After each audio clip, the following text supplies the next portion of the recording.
Standard 9 एकांकी संचय act number 2 part 4. Hello standard 9 children. Now I will continue this chapter number 2 act number 2 बहू की विदा. Exercise beat number 4. तो वो क्या कर लेता, मेरे सामने मुंह खोलने की हिम्मत नहीं है उसमें. वो शब्द का प्रयोग किसके लिए किया गया है? वो शब्द का प्रयोग रमेश के लिए किया गया है, जो कि जीवनलाल का बेटा है तथा कमला के पति है. देन नंबर ख.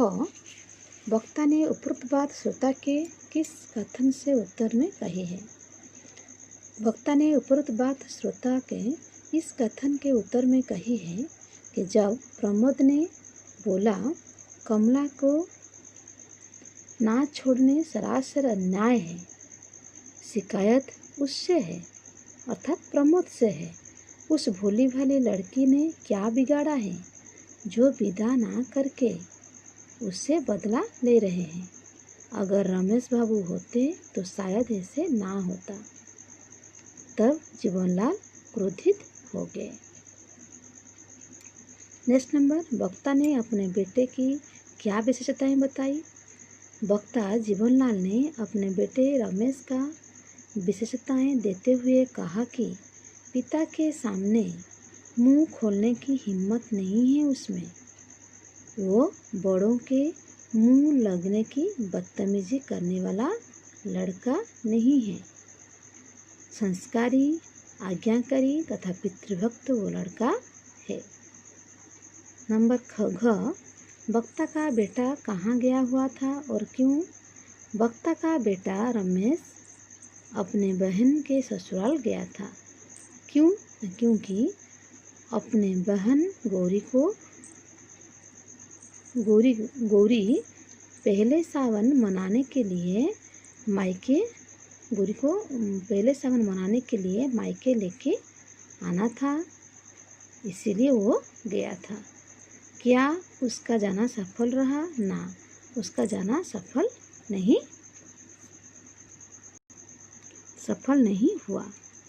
बहन गौरी के ससुराल वाले भी दहेज पूरा ना करने के कारण कहकर उसे विदा करने के लिए मना कर दिए. Bit number 5. तुम्हारी बहन के सपने कभी पूरे नहीं होंगे और उसके सपनों के खून का दाग तुम्हारे हाथों और तुम्हारी माँ के आंचल पर होगा. समझे? उपरोक्त वाक्य किस एकांकी से लिया गया है? उपरोक्त वाक्य बहू के विदा एकांकी से लिया गया है. वाक्य किसने तथा किससे कहा है? यह वाक्य जीवनलाल, जो एक धनी और लालची स्वभाव का व्यक्ति, अपने बहू के भाई प्रमोद से कहा है. ख. तुम्हारी बहन के सपने कभी पूरे नहीं होंगे, आशय स्पष्ट कीजिए. यह आशय है कि गौरी विवाहित कन्या है. विवाह के बाद पहले सावन अपने मायके में सखी सहेलियों के साथ मनाना चाहिए.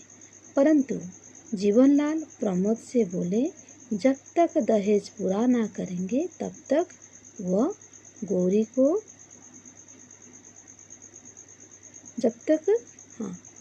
दहेज पूरा ना करेंगे तब तक वो कमला को मायके जाने के लिए अनुमति नहीं देंगे.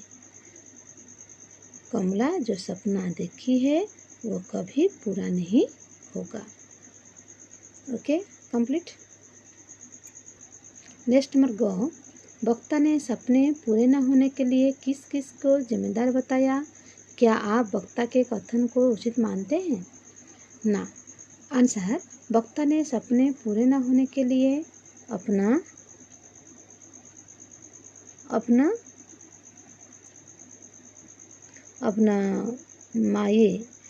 भाई प्रमोद तथा अपने बहू के भाई प्रमोद तथा उनकी माँ को जिम्मेदार बताया. फिर क्या आप वक्ता के कथन को उचित मानते हैं? ना, हम वक्ता के इस कथन को उचित नहीं मानते. इस तरह लालच स्वभाव हृदयहीन हृदयहीन गुण समाज के लिए क्षतिकारक है। देन नेक्स्ट नंबर घ। वक्ता ने अपनी बेटी गौरी के विवाह के संबंध में वक्ता से क्या कहा? इससे वक्ता के चरित्र की किस विशेषता का पता चलता है? वक्ता ने अपनी बेटी गौरी के विवाह के संबंध में वक्ता से यह कहा कि पिछले महीने वो अपने बेटी गौरी की शादी कराए थे। वो ऐसे खातिरदारी करवाए कि बारात वाले देख के हैरान हो गए। इतना दहेज दिए थे कि देखने वालों ने दांतों तले उंगली दबा लिए। इससे वक्ता की अभिमान तथा अहंकार गुण की विशेषता पता चलता है। Bit number 6। बेटी और बहू को एक तराजू में तोलना चाहते हो। बेटी बेटी है और बहू बहू। उपरोक्त कथन किसने किससे कहा है तथा कब? उपरोक्त कथन जीवनलाल, जो एक धनी लालची स्वभाव के व्यक्ति, वो अपना बहू के भाई प्रमोद को कहा है। जब प्रमोद ने कहा, मेरी बहन से क्या आपकी कोई रिश्ता नहीं है, तब जीवनलाल इस तरह बात कहे थे। ख नंबर। बेटी और बहू से किस किस की ओर संकेत है? बेटी अर्थात जीवनलाल के बेटी गौरी और बहू अर्थात जीवनलाल की बहू और प्रमोद का बहन जो कि कमला की ओर संकेत किया गया है। बेटी वाला होकर भी वक्ता को किस बात पर अहंकार था? बेटी वाला होकर भी जीवनलाल को अपने धन दौलत के प्रति अभिमान तथा अहंकार था। वो अपने द्वारा अपने बेटी को दिए गए दहेज की प्रशंसा के पुल बांधता था। दिन घ। बेटी बेटी है बहू बहू। इस कथन से वक्ता की किस मानसिकता पर प्रकाश पड़ता है? इस संबंध में अपने विचार भी प्रकट कीजिए। बेटी बेटी है बहू बहू। इस कथन से वक्ता की हीन भावना, परायापन, जिद्दी स्वभाव आदि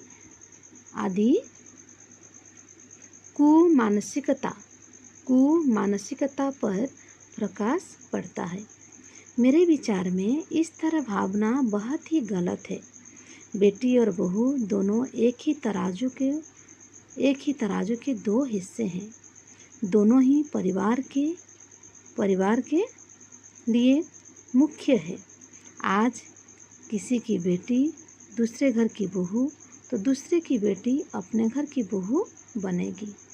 तो इस तरह भावना मन में रखना संपूर्ण गलत है।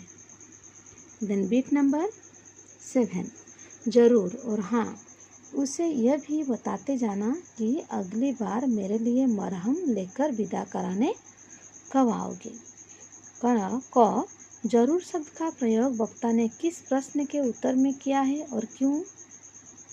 आंसर।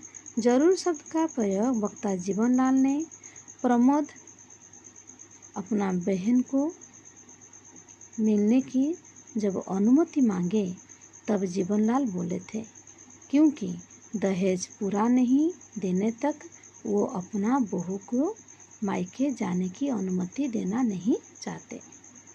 नंबर ख।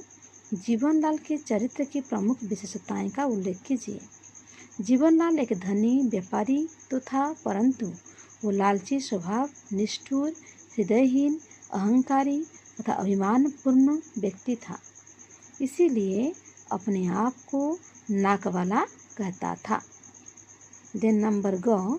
मरहम शब्द का आशय स्पष्ट कीजिए। वक्ता किस प्रकार के मरहम की बात कह रहे हैं और क्यों?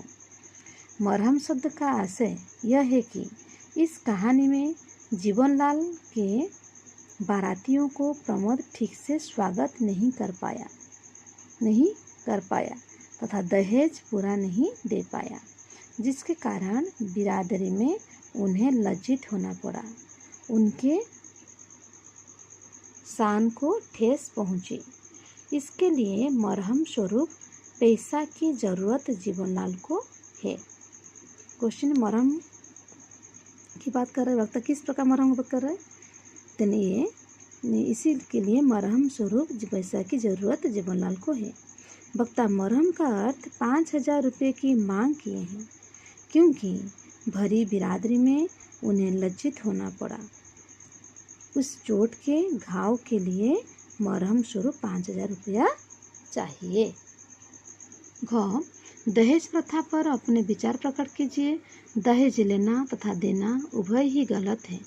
ये प्रथा सामाजिक तौर पर एक कुप्रथा है, जिसके द्वारा कितने कन्या अपने जीवन को कुप्रथाओं के आग में समर्पित करके मृत्यु को आमंत्रण करते हैं। कन्या ही सृष्टि है तथा कन्या ही आदि है, तो क्यों यह घृण्य प्रथा?